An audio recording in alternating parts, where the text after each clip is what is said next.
통해서 턱끝뼈를 모은 것을 확인할 수가 있습니다. 전에 광대가 나오고 턱끝이 무턱이고 뭉툭한 부분이 있었는데요. 수술 후에 어떻게 됐는지를 보시면, 안녕하세요. 페이스라인 성형외과 원장 이진수입니다.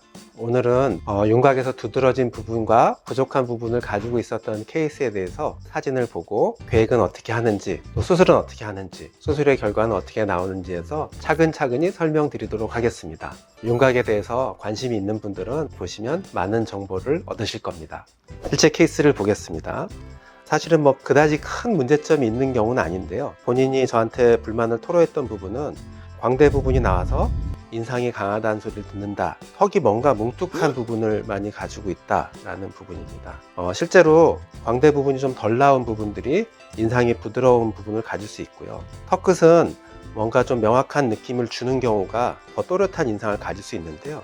뒤로 이렇게 들어간 건 이 무턱 양상이라고 보는 거고요. 전체적으로 뭉툭한 턱보다는 조금 더 갸름한 모양을 가지는 턱이 유리합니다. 이번에 엑스레이를 분석을 해보면 광대뼈 부분이 바깥으로 돌출된 것을 볼 수가 있겠고요. 전체적으로 턱이 좀 무디면서 둥근 느낌을 가진 경우를 갈 수 있습니다. 그래서 이런 경우에 어떤 수술을 하냐면 튀어나온 광대뼈를 안으로 집어넣는 광대 축소술을 시행을 하고요.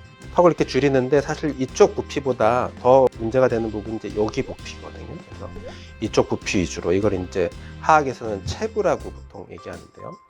체부에 해당되는 부분을 안면 윤곽 수술의 일부인 긴곡선 턱 축소술로 줄여주는 부분과, 턱끝의 모양을 갸름하게 만드는 건 뼈를 이렇게 중간 부분을 빼고 모으는 수술을 티절골이라고 하는데요. 티절골을 이용하고, 티절골을 할 때 뼈를 모으기만 하는 게 아니라 옆에서 볼 때 앞으로 전진시키는 걸 동시에 할 수 있습니다. 턱끝을 모으고 앞으로 전진시키는 수술로 뭉툭하고 무턱인 부분을 동시에 해결할 수 있습니다. 수술 후에 엑스레이를 보면 광대뼈 부분이 광대 축소술로 안으로 들어간 걸 확인할 수 있겠고요.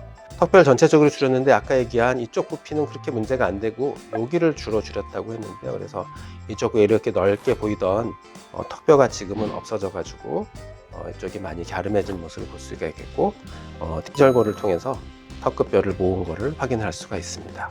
전에 광대가 나오고 턱끝이 무턱이고 뭉툭한 부분이 있었는데요. 수술 후에 어떻게 됐는지를 보시면 광대 부분이 들어가서 훨씬 더 부드러운 인상을 가진 것을 확인할 수 있겠고, 턱끝이 뒤로 빠져있던 부분을 적당하게 앞으로 빼서 턱끝에 이런 모양, 나온 모양을 만들고 턱끝을 갸름하게 만들어서 전체적으로 갸름하고 뚜렷한 인상을 가지도록 만들었습니다. 지금 케이스에서 보는 것처럼 그렇게 심하지 않게 문제가 있는 경우라고 생각할 때도 이런 윤곽 수술, 광대 축소술 내지는 턱끝 수술, 긴곡선 턱 수술 같은 윤곽 수술로 얼굴형을 보다 더 미용적으로 바람직한 모양으로 다듬을 수가 있습니다. 본인의 윤곽에 뭔가 문제가 있다고 생각하거나 불만이 있다고 생각하시는 경우에는 전문가를 찾아서 상담을 잘 받아보고 어떻게 수술을 받으면 좋아지는지에 대해서 고려를 해보시면 좋을 것 같습니다. 감사합니다.